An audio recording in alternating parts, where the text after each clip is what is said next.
Good morning 5C. Today is 23rd April, Thursday. Okay, today's lesson will be a quick one. We are just going to go through the homework for yesterday, and your job today is just to finish up whatever things that we have done so far.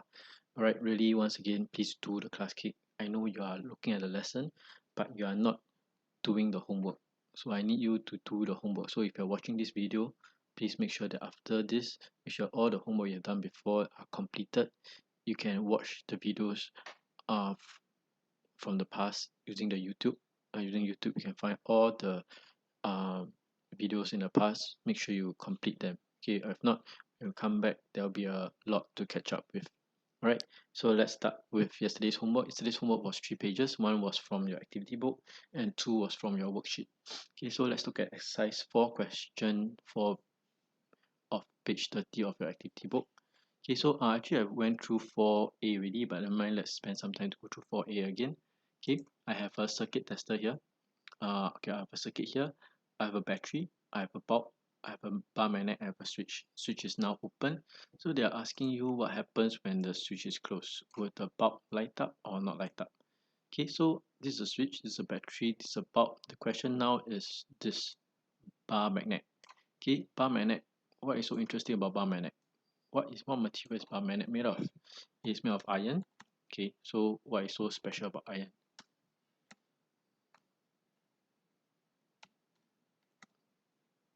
Okay, so you realize that iron is metal, and what happens to metal is that metal is an electrical conductor, so it allows electric current to pass through.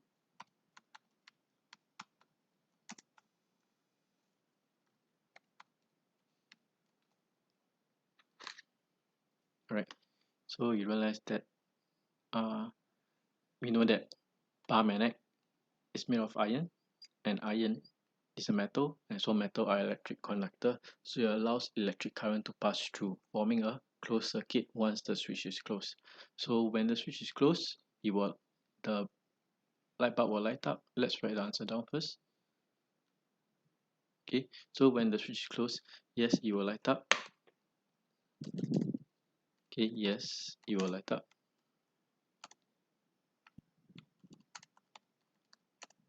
Okay, they ask you to explain, right? So from what we said just now about the bar magnet being made of iron, and iron being a metal is an electrical conductor which allows electric current to pass through, we use that to explain our answer over here. So we know that since the bar magnet, or just the magnet, is an electrical conductor,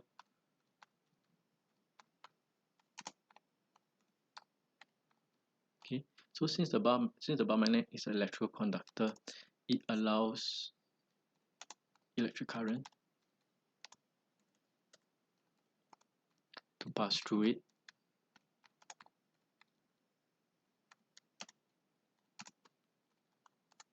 when the switch is closed.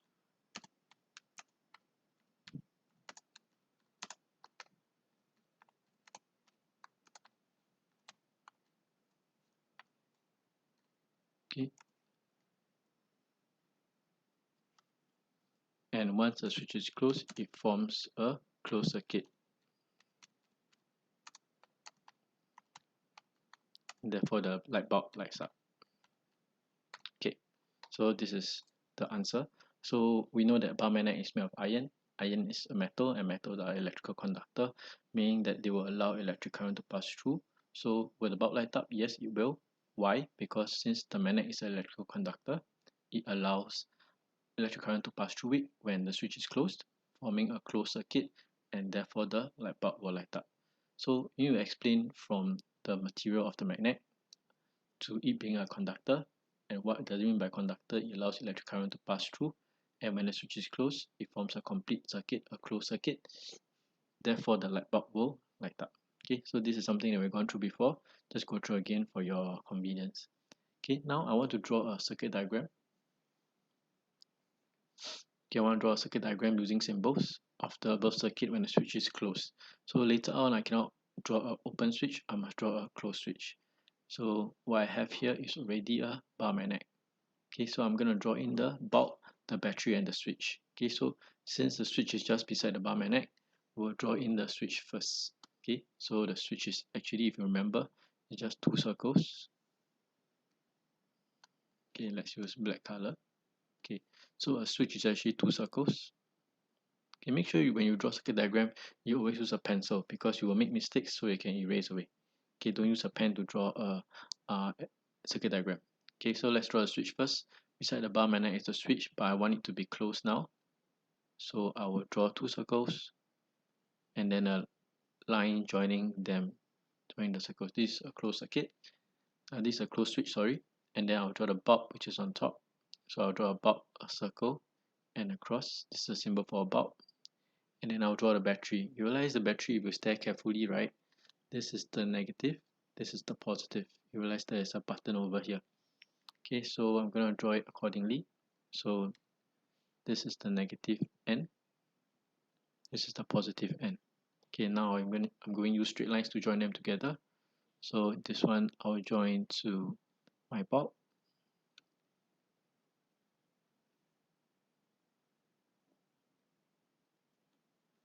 and then the bulb will join to the negative end of the battery, negative terminal of the battery, and the negative terminal of the battery I'll join to the closed switch.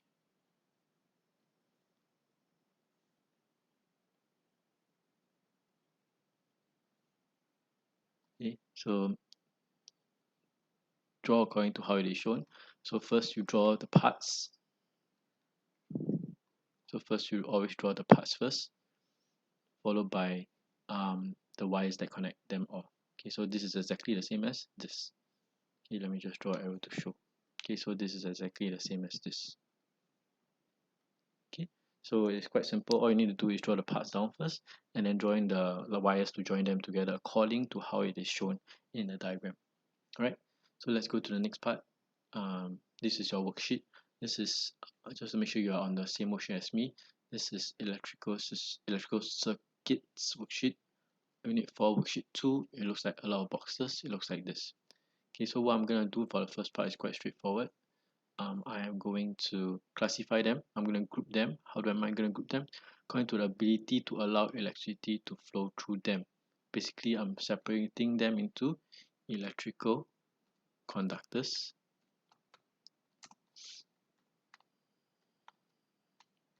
versus electrical insulator.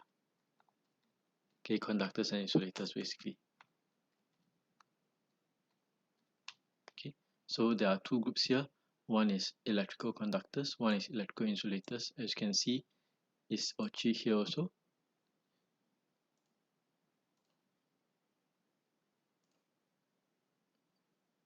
Okay, so this is your electrical. So the group on the right is what we call electrical conductors because they are able to conduct electricity. And then the group on the right is what we call electrical insulators, those that do not allow electricity to pass through, those that do not conduct electricity.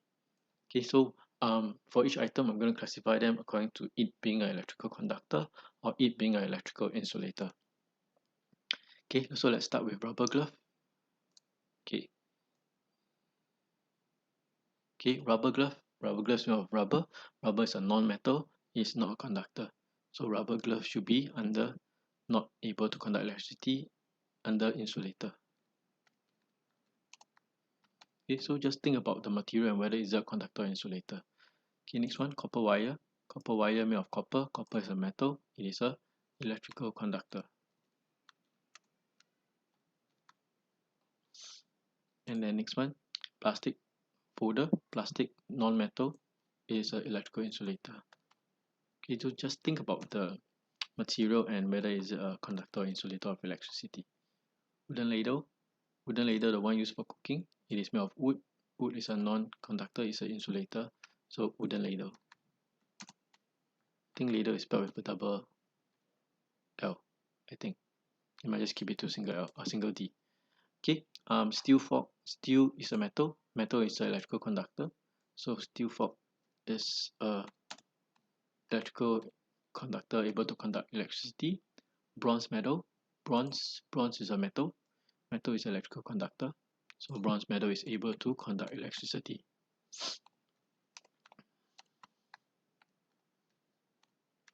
Alright. And then for next one, aluminum foil. Aluminum foil is a metal, so it's able to conduct electricity. So aluminum foil will conduct electricity. And stapler, the one that you join your papers together, stapler bullets or staplers, it's made of metal. Metal is able to conduct electricity. And for the last one, ceramic saucer. Ceramics is a non-metal. Non-metal is a electrical insulator.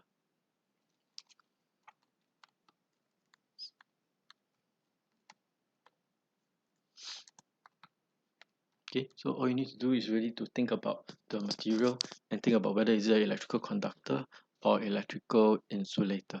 Okay, quite simple. As long as you know what materials are electrical conductors, what materials are electrical insulator, this one should be quite straightforward for you. Okay, let's go to the last page, which is page 2 of your homework. Okay, I have a electric circuit below to test whether four materials are electrical conductors or insulator. There's a mistake with this question. There should be a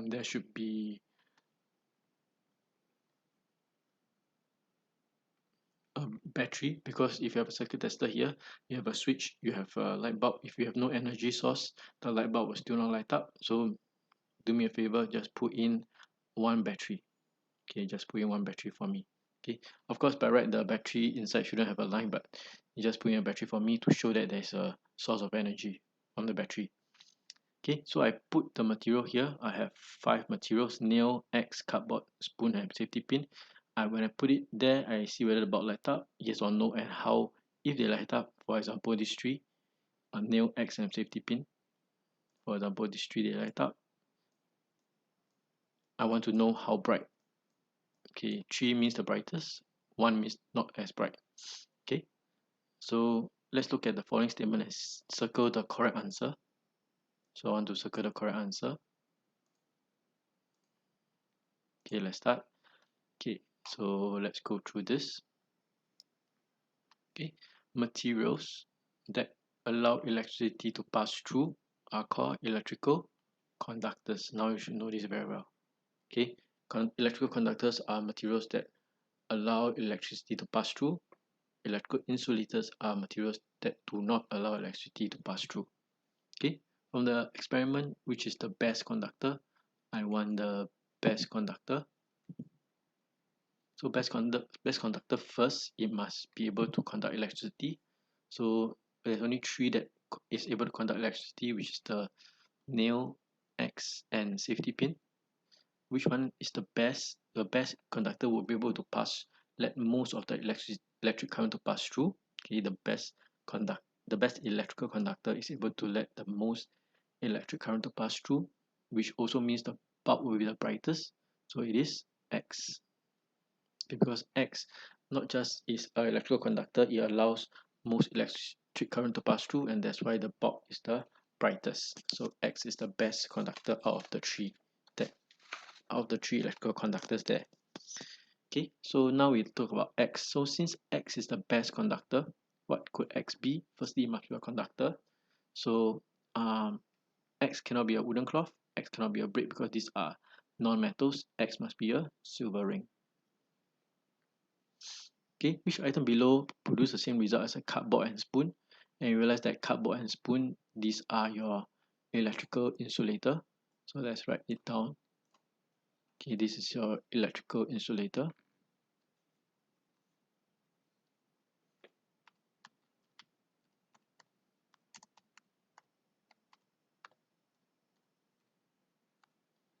Okay, so cardboard and spoon are your electrical insulator. So which one will produce the same result? Basically, which one is also an electrical insulator? So let's circle the electrical insulator. We can circle more than one. So rubber band is an insulator. Nickel coin is a metal, so it's a electrical conductor. Postcard insulator, electrical insulator. Book, electrical insulator. Because rubber band, rubber, non-metal. Postcard and book made of paper, made from wood, non-metal, so they're insulator of electricity. Okay, this one. what material do you think the spoon in this experiment is made of? We know spoon can be made of different material. So in this experiment, you realize the spoon do not conduct electricity. The bulb doesn't light up. Okay, for the spoon, it doesn't conduct electricity. So what happens here is that the spoon here is actually a electrical insulator. Let's write it down.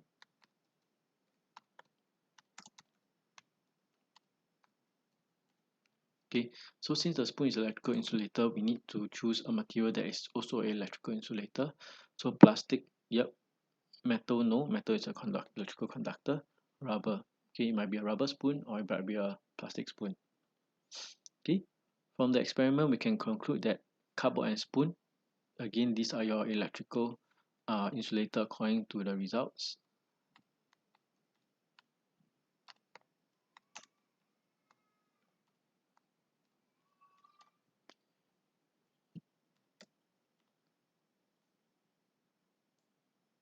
Okay, so from the experiment, we know that cardboard and spoon, okay, cardboard and spoon both are, okay, let me just highlight in red. Okay, you realize that cardboard and spoon are both electrical insulators because they do not allow the electricity to pass through so that the light bulb don't light up. So what happens is that both cardboard and spoon are electrical insulators. They do not allow electricity to pass through them. That's why the light bulb don't light up. So they are called electrical insulators.